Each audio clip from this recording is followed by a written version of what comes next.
Good morning. My name is Martin Estrada. I'm the United States Attorney based here in Los Angeles. I'm joined here by IRS Special Agent in Charge Tyler Hatcher and Special Agent in Charge Eddie Wang of Homeland Security Investigations. We are here to announce today the filing of a federal criminal complaint against Ippei Mizuhara, a person who until recently was employed as a translator for professional baseball player Shohei Ohtani. The federal complaint filed just a few minutes ago charges Mizuhara with bank fraud for allegedly stealing more than $16 million from Mr. Ohtani. According to the complaint, Mr. Mizuhara stole this money largely to finance his voracious appetite for illegal sports betting. Our investigation revealed that Mizuhara, a Japanese language interpreter, began working as a translator for Mr. Ohtani when he first came to the United States to begin playing professional baseball. Mr. Mizuhara had first met Mr. Ohtani in 2013, so the two knew each other. Mr. Ohtani did not speak or understand English, while Mr. Mizuhara knew English and was familiar with the United States. As such, Mr. Mizuhara not only translated for Mr. Ohtani, but also acted as his de facto manager. Martin, can we pause just a second? We have a microphone issue. Apologies.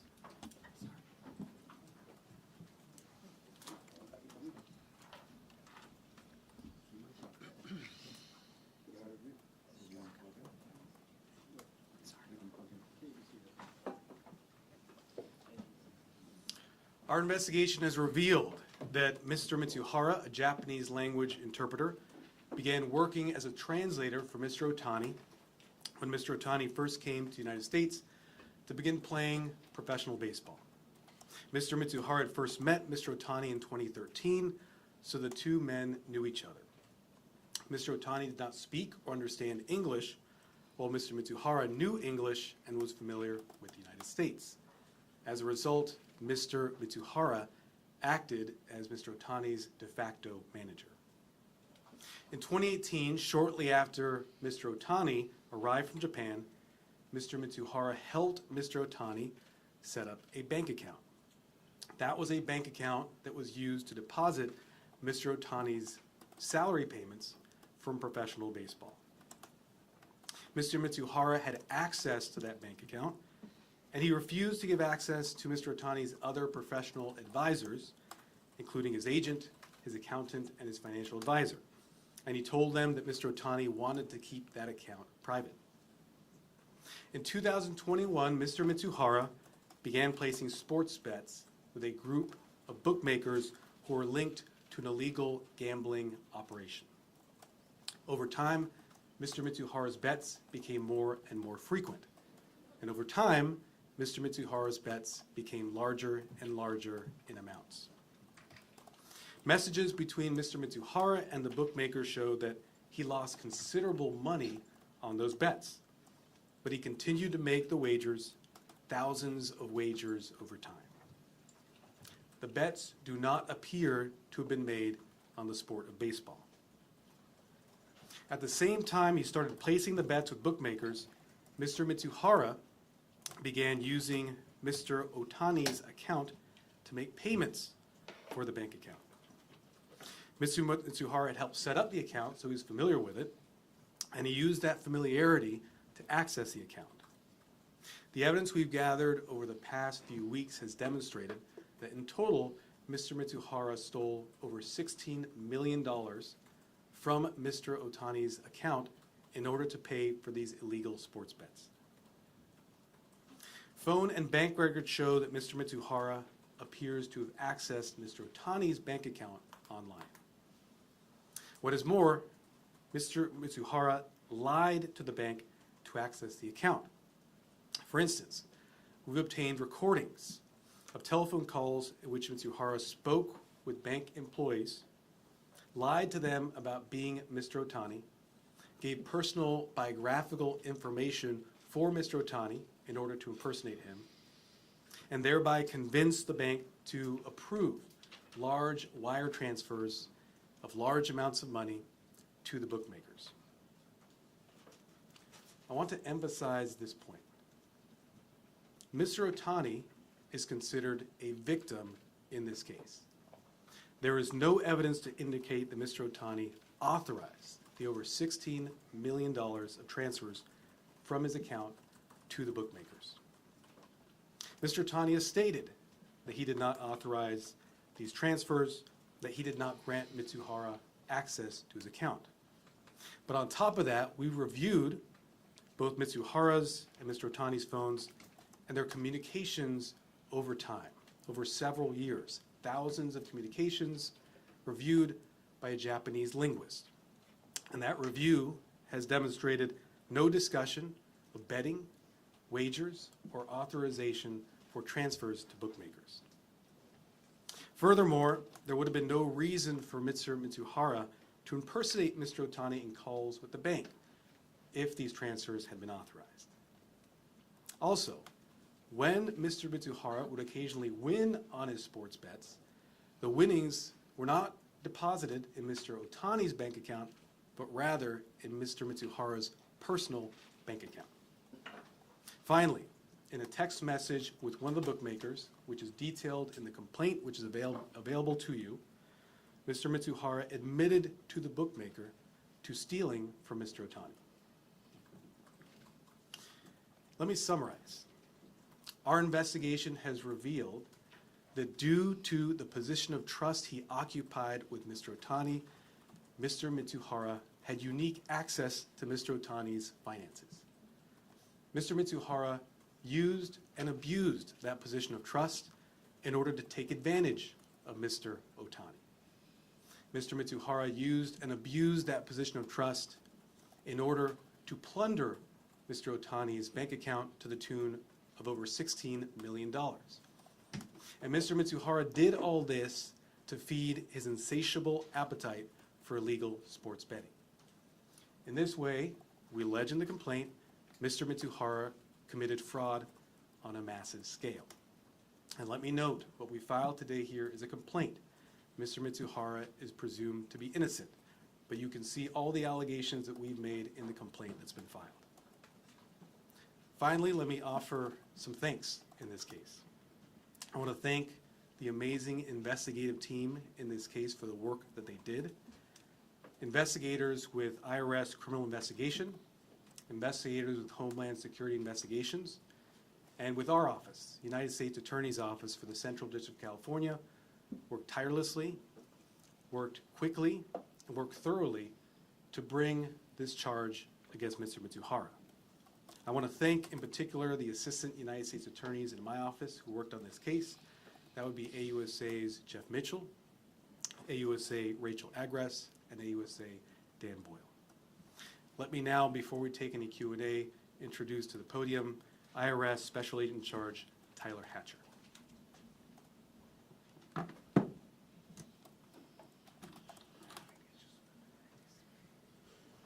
Good morning. Thanks, Martine. As you've heard, my name is Tyler Hatcher. I'm the Special Agent in Charge for IRS Criminal Investigation here in the Los Angeles Field Office.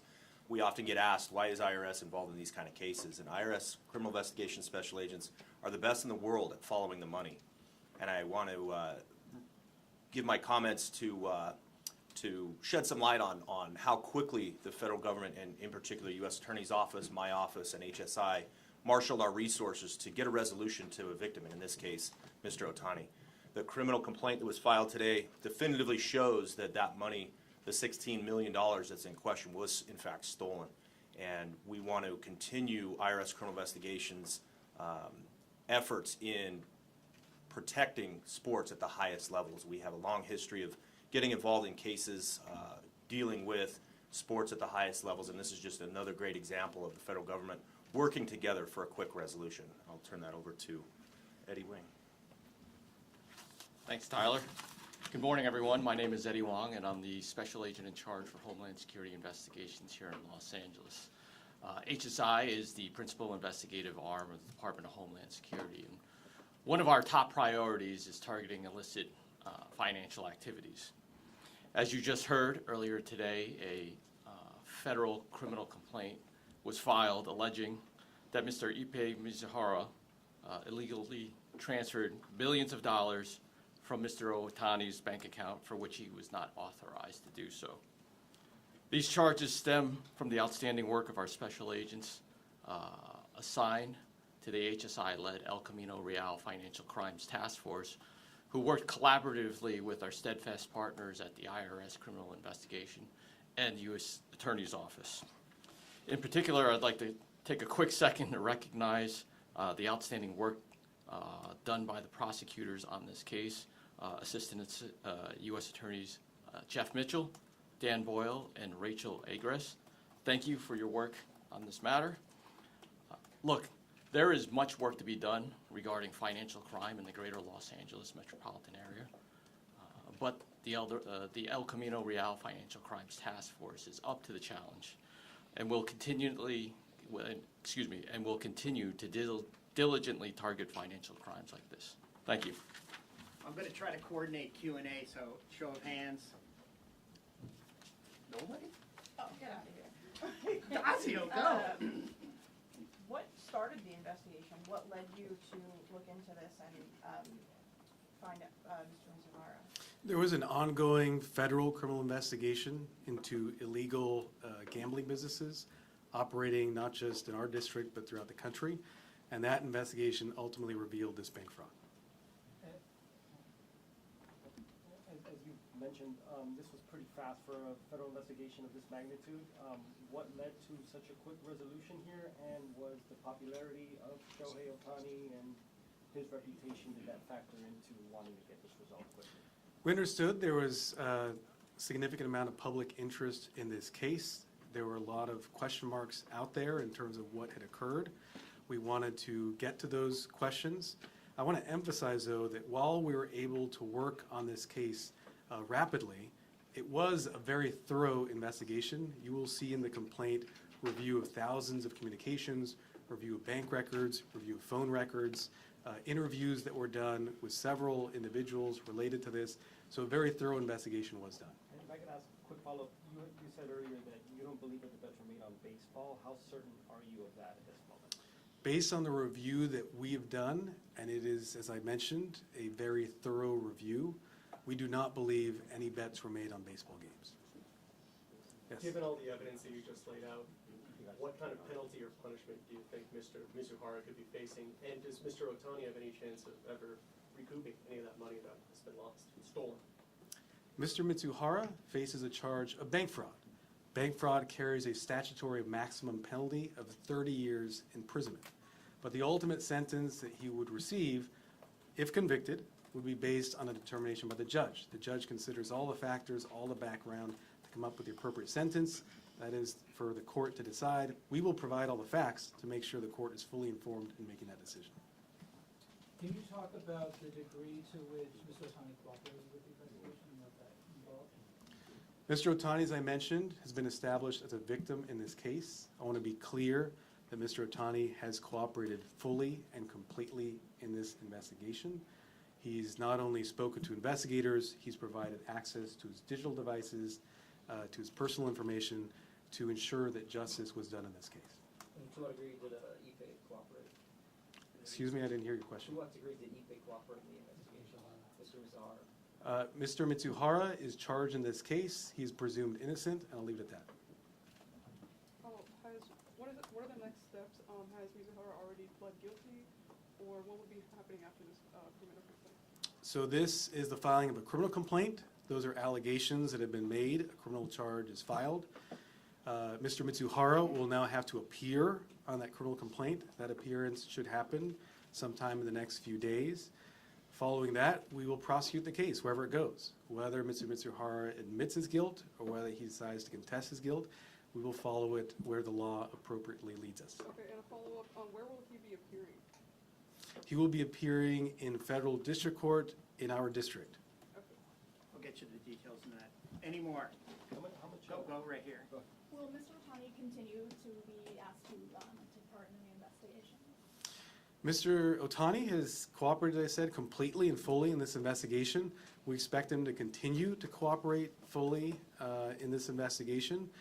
We don't have specifics in terms of requests that we would have right now, but certainly over time, we expect that cooperation to continue. Take two more, Steph. Did, Mr. Mizuhara say to the bookmakers, did he say he was a representative of Mr. Ohtani? Did he ever reference Mr. Ohtani in his communications with the bookmakers? We don't have those types of facts to give to you. What I can say is Mr. Mizuhara was the lead. He was the one placing all the bets. He was the one doing all the interaction. And these bets were made on his behalf and for himself. As I mentioned, he lost over $16 million. But occasionally he would win. That money did not go to any account owned by Mr. Ohtani. That money would go to an account that was personally owned by Mr. Mizuhara. But did he say, like, when he's placing bets, hey, I am, you know, sort of for boasting, you know, I am connected, I'm a representative of Mr. Ohtani, not placing bets for him, but sort of boasting his connection with Mr. Ohtani? I'm not aware of that. When you have a detailed complaint, you can review it and you'll see some of the communications there. Matt? On the impersonation to the bank, was that just on one occasion? And can you talk about how you got the recording? And was he speaking English in that or in Japanese? Just walk us through how you obtained that and any further details you can share. So in investigations of this sort, we often obtain records from every relevant party, including banks. Banks will, at times, have recordings of communications related to an account. We were able to obtain those recordings in this case. There was more than one recording where Mr. Mizuhara impersonates Mr. Ohtani in order to allow a large transfer to take place. Many of you, I'm sure, have experience with this in your personal lives. A transaction takes place. The bank may view that as suspicious, may reach out. In this case, when they reached out, they would get Mr. Mizuhara, who would pretend to be Mr. Ohtani, to make sure that the money went through. Okay, last one right here. Oh, yeah, I was just gonna ask if you had any dialogue with Major League Baseball in this process. The investigators have had dialogue with the victim in this case, Mr. Ohtani, and had dialogue with other interested parties, and I will leave it at that. So not with MLB Department of Investigation. Other question? Yes? Has Mizuhara been arrested and booked, and does Matthew Boyer face any charges? So as I mentioned earlier, Mr. Mizuhara is expected to make his appearance in the next coming days, and he'll make his appearance in this district. All right, we're wrapping it up. Thank you very much. Please clear this aisle here so our participants can get out. The press release, if it hasn't been issued, will be soon. I'll be here for a few minutes. If you don't get it, come see me. We'll take care of it. We'll do Spanish language up here following, but please clear this aisle for the participants to get out. Thanks.